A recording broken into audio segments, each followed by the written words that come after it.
Salut à tous, c'est le militant. Par rapport aux dénonciations que nous avons faites, qui marchent bien dans les réseaux sociaux et qui rendent des personnes fières, des personnes noires fières, parce que nous réussissons à jouer notre rôle, c'est-à-dire dénoncer tout ce qui se dit très bas, nous le disons ça, nous le disons très haut. Des milliers de personnes nous ont appelés pour nous demander est-ce que la France ne traite pas bien les Africains, est-ce que la France ne traite pas bien les Noirs. Je dis, je vous répète, la France n'a jamais aimé l'Afrique, la France n'a jamais aimé les Noirs. Tout ce que la France fait, elle ne sauvegarde que ses intérêts, elle ne pense qu'à elle, peu importe les vies des autres, si elles sont sacrifiées ou marginalisées, elle s'en fout. Mais elle vous vend l'image qu'elle est avec vous. Et pourtant, c'est de l'hypocrisie. Pourquoi nous disons que la France n'a jamais aimé les Noirs, la France n'a jamais aimé l'Afrique? La plupart des Noirs, ou alors tous les Noirs en France, ont toujours reçu des mauvais clichés venant de la France, quand ils n'apportent aucun plus à la France. Maintenant, les Noirs se retrouvent en train de mettre leur vie en danger pour pouvoir obtenir ce qu'on appelle la nationalité. Pour un bout de papier, il faut mettre sa vie en danger.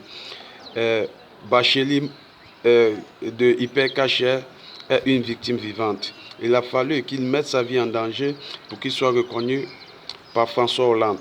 Pour un bout de papier, le gars a mis sa vie en danger. Nous avons vu aussi Mamadou Ngassama. Il a fallu qu'il mette sa vie en danger pour être reconnu par la France, par Emmanuel Macron.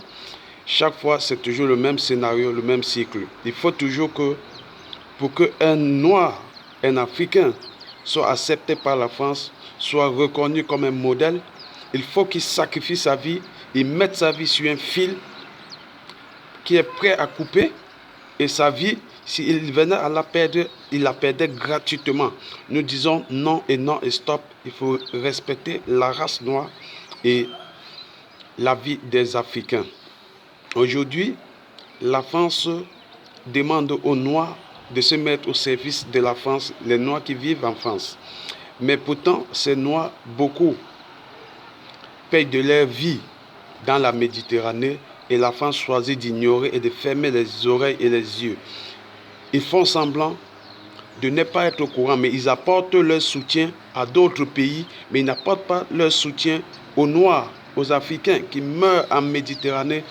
Pourtant, la cause de cette évasion massive pour la France, c'est la France qui est à l'origine, qui pourrit la vie des Africains en Afrique, afin que ces jeunes frères choisissent d'immigrer. Ils ne font pas ça de leur gré, c'est parce que la France a pourri le tronc d'arbre. Automatiquement, les fruits ne seront pas bons. Les gars choisissent d'immigrer et beaucoup perdent leur vie en cours de route, que ce soit au désert de Sahara, que ce soit en Méditerranée, et la France est bel et bien au courant. Mais pour ceux qui réussissent à arriver sur le territoire français, la France leur demande de jouer à l'équipe nationale pour se mettre au service de la France. Et ceux qui n'arrivent pas en France, qu'est-ce que vous faites pour eux? Vous les ignorez. Je vais profiter de ça pour dire à Patrick Evra, qui dit dans les réseaux sociaux que les Noirs ne doivent plus jouer pour la France, je te demande de la boucler, parce que tu ne vas pas attendre quand tu as déjà tout profité de la France avant de venir donner des conseils. Donne des conseils et n'attends rien de la France. Il y a beaucoup de temps, quand tu étais au sommet de ta gloire, les Noirs ont attendu que tu apportes ton soutien à ta communauté. Tu les as ignorés. N'attends pas quand tu es une victime pour venir donner des conseils. Moi, je suis une victime de près ou de loin par la France.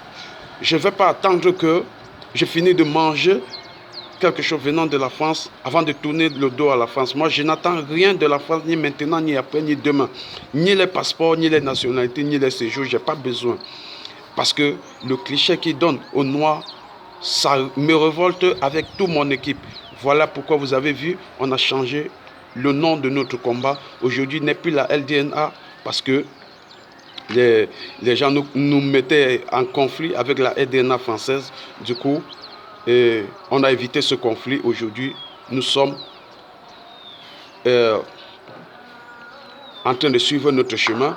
Vous voyez, la France se permet de dire que les Noirs qui sont venus en France à l'époque, qui sont arrivés au Brésil, qui sont arrivés aux États-Unis, ils nous font comprendre que c'était des esclaves. Non, les Noirs qui sont arrivés en France, dans tous ces pays, n'étaient pas des esclaves. Ils ont été déportés de l'Afrique pour la France, pour les États-Unis et ailleurs. C'est arrivé en France qu'ils ont été transformés en esclaves. Donc, ce n'est pas la même chose. Vous n'êtes pas allé les chercher en Afrique et les trouver qu'ils étaient déjà des esclaves. Non, ils vivaient leur quotidien comme tout homme vit dans son pays ou dans son continent. Vous avez volé leur liberté, vous les avez exportés de force dans vos pays.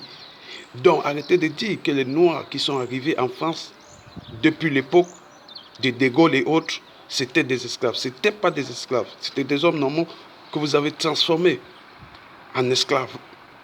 Donc nous vous demandons de respecter la dignité